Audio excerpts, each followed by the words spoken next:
Since 2022, Thailand has promised an entry fee for every tourist flying in. Approved in 2023, delayed to 2025, delayed again to 2026. Nobody knows when it actually starts. While that fee never arrives, a real price already changed. No law required. 10 cities, same country, and what you pay can swing by 50% depending on which one you pick. The capital is where that entry fee, if it ever leaves the drawing board, would get collected. At the airport, 300 baht for anyone flying in, roughly $8. 70 baht of that would be automatic medical insurance from the moment you land.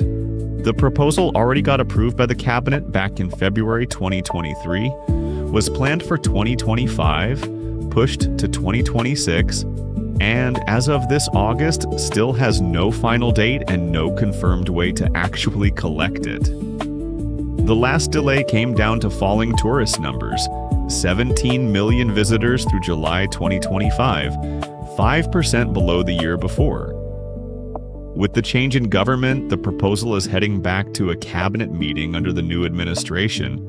One more round of "it's finally happening" in a cycle that's been running since 2022. Away from the fee that never shows up, the trio of temples in the old center is where the money actually leaves your pocket. The Grand Palace charges 500 baht and includes the Emerald Buddha Temple, the Throne Hall, and every building open to the public. Wat Pho, home to the giant reclining Buddha, charges 300 baht on its own. Wat Arun across the river adds another 50 baht.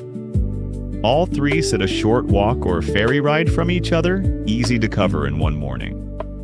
What to avoid here? Buying a combined Bangkok temples ticket from a street agency near the Grand Palace. All three temples sell standalone tickets at their own gate, no middleman, at the official price. The street combo almost always costs more for the convenience of skipping a line that usually isn't that long. And some of these agencies don't even hand you a real ticket. They just push you toward a guide who charges extra later. Outside the temple circuit, the floating market at Dam Noen's Saduak turns into an all-day trap if you don't watch the clock. Arriving before 8 in the morning beats both the heat and the inflated pricing that shows up the moment the tour buses fill the canal. Chiang Mai is the country's price floor, running 20 to 35% cheaper than Bangkok across nearly every category, from a guest house room to a plate of street food. It's also the geographic opposite of that hypothetical entry fee. Nobody here even talks about it since most people reach Chiang Mai after already entering the country through Bangkok. The city's most visited temple is Doi Suthep, up on the mountain that gives the Monk's Trail its name. Walking the trail up is free. You just donate what you want at the temple itself, or take a shared Song Thieu, the covered pickup truck with 2 benches in back, for a fraction of what any organized tour charges. The region's ethical elephant sanctuaries, no riding, no shows, start at 1,500 baht for a half day, climbing to 1,700 with transport included. Far pricier than the temple, but it's the one item that shows up on nearly every first-time visitors list. One thing to skip here: booking an elephant sanctuary based on the lowest price in the ad alone. The difference between a genuinely ethical operation and one that just borrows the word sanctuary usually hides in the details the price doesn't mention. If the package includes bathing an elephant or any guided physical contact using a hook, that's a different kind of operation than the sanctuaries that only let you observe from a distance. The old city, walled and moated, holds dozens of temples that charge nothing to enter. Worth setting aside at least half a day just to wander between them with no fixed plan. It's where Chiang Mai proves it can be the country's cheapest destination and its most recommended one at the same time. The old capital, a few hours by train or van from Bangkok, doesn't charge anything to enter the historical park itself. The ruins spread across an open island, and you can walk or rent a bike and move freely between them. What costs money is each individual temple. 50 baht for the major ones, 20 for the smaller ones, paid in cash at the gate. A combined pass covering 6 temples, including Wat Mahathat, famous for the stone Buddha head wrapped in tree roots, runs 220 baht, saving 50 baht overpaying each one separately, and it's valid for 30 days.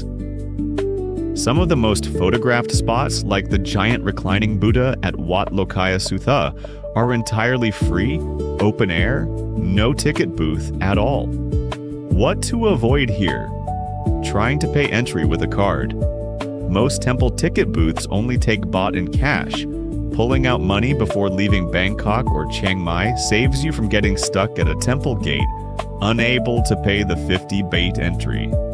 Ayutthaya works well as a day trip from Bangkok, but anyone who stays the night basically gets the city to themselves at dusk, once the tour buses have left and the ruins sit lit up without the midday crowd. Less visited than Ayutthaya and even cheaper, Sukhothai was the kingdom's first capital and became a UNESCO World Heritage Site in 1991.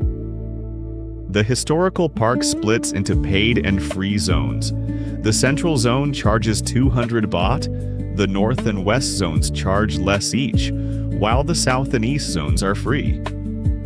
Renting a bike to move between zones costs just 30 to 50 baht for the whole day from the shops near the main entrance. The Ramkhamhaeng National Museum, holding original pieces found in the park's own excavations, charges 150 baht separately, worth the visit before heading into the ruins to understand what you're actually looking at. Here's the trap. Comparing Sukhothai to Ayutthaya and expecting the same tourism infrastructure. Sukhothai has far fewer people, fewer street vendors, fewer food options near the ruins. Anyone who shows up without water or without having eaten will struggle in the middle of the park, far from any shop.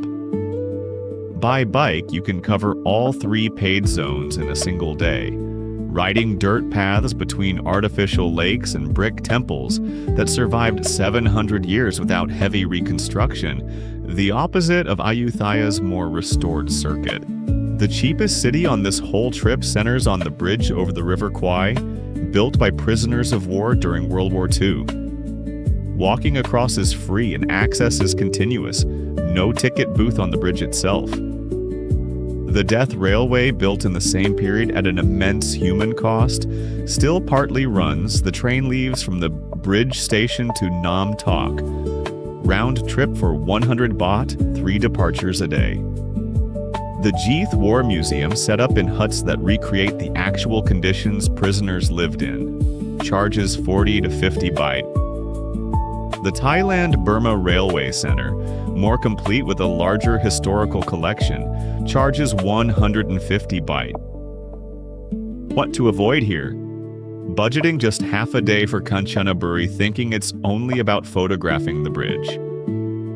The city has waterfalls an hour away, including Erawan National Park, and anyone who only does a morning day trip from Bangkok ends up seeing the bridge and nothing else, missing the part that truly sets Kanchanaburi apart from the rest of the historical circuit. It's also the cheapest city for accommodation on the entire trip, well below even Chiang Mai, a good place to save money after spending more in Bangkok or on the beaches. Up in the far north, Chiang Rai holds the country's 2 most photographed temples. The White Temple, officially Wat Rong Kun, doubled its entry fee for foreign visitors on the 1st of January 2026 from 100 to 200 baht, now including access to the art gallery inside the complex. Visitors over 70 and children under 120 centimeters still get in free. The Blue Temple, Wat Rong Suya 10, still charges nothing, open roughly from 7 in the morning to 8 at night. And it's where most visitors head right after the White Temple, since the two sit less than half an hour apart. Worth knowing before you go. Assuming the blue temple matters less than the white one just because it's free. The color and design are just as elaborate, only without the same maintenance budget. The contrast between the two, one charging more every year, the other staying free, sums up the rest of this trip pretty well. Price isn't the same thing as value. Nowhere more than in northern Thailand. Chiang Rai also works as a jumping-off point for the Golden Triangle, where Thailand, Laos, and Myanmar meet on the same river. Worth an extra day if you've already come this far north. The country's biggest island is where the regional price gap really tightens. High season, mid-December through mid-February, pushes the floor on accommodation 30 to 50% above the rest of the year. The same guest house that costs one price in Chiang Mai can cost double in Phuket during that stretch. The best-selling tour here is island hopping, a speedboat trip, 7 to 8 hours, lunch included, running 1,200 to 2,500 baht per person. The problem isn't the price itself, it's the wild swing between agencies selling the exact same route. Tour desks on the same street can charge double each other for the same boat, same route, same time slot. What to avoid here? Booking the first island tour that shows up at the hotel desk without comparing at least 2 or 3 other agencies. Availability changes daily, and booking ahead helps lock in a better price before high season fills the boats and pushes prices up. Away from the busy beach strip, the island's west side still has quieter, cheaper stretches than Patong. Worth staying away from the priciest tourist center and taking a taxi or app ride to the spots that actually interest you instead of paying the premium for being right on the busy corner. Krabi delivers the postcard scenery, limestone cliffs rising straight out of the sea, Railay Beach reachable only by boat. And it comes at a more controlled price than Phuket if you know how to compare. A shared longtail boat for half a day, visiting 4 islands including Chicken Island and Phra Nang Cave, runs around 2,500 baht for the whole group. Renting a private speedboat for the full day, covering as far as Phi Phi and Maya Bay, runs 15,000 to 22,000 baht per boat. Steep for one person alone but split across a bigger group, it becomes a reasonable price per head. Don't fall for this one. Booking a boat without confirming exactly how many islands and how many hours are actually included. Some operators advertise 4 islands and deliver less time at each stop than another operator, advertising just 2 islands with double the time in the water. The number of stops in the ad doesn't always mean the more complete trip. Railay itself has no road access. Everyone arrives by boat, even though it sits geographically attached to the mainland, boxed in by cliffs that block any road. That keeps the place more preserved than beaches with direct car access, at the cost of paying for a boat crossing every time you want to leave.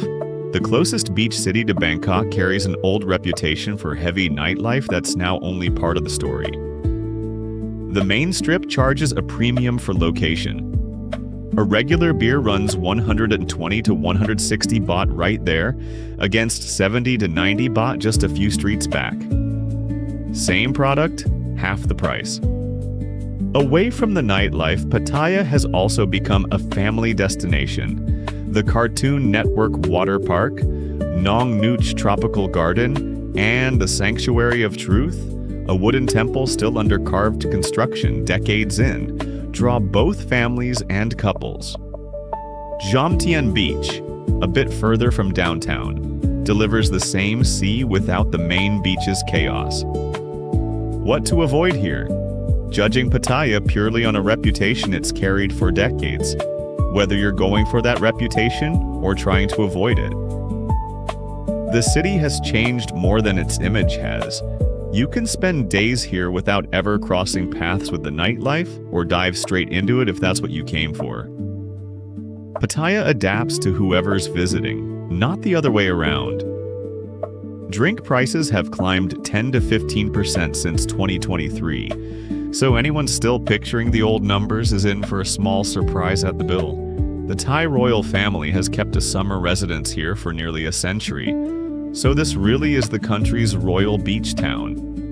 And it delivers beach without Phuket or Pattaya's price or chaos. A 3-star hotel starts around $17 a night, 4-star from $28, and even 5-star opens as low as $71, a fraction of what the same categories cost on the southern islands.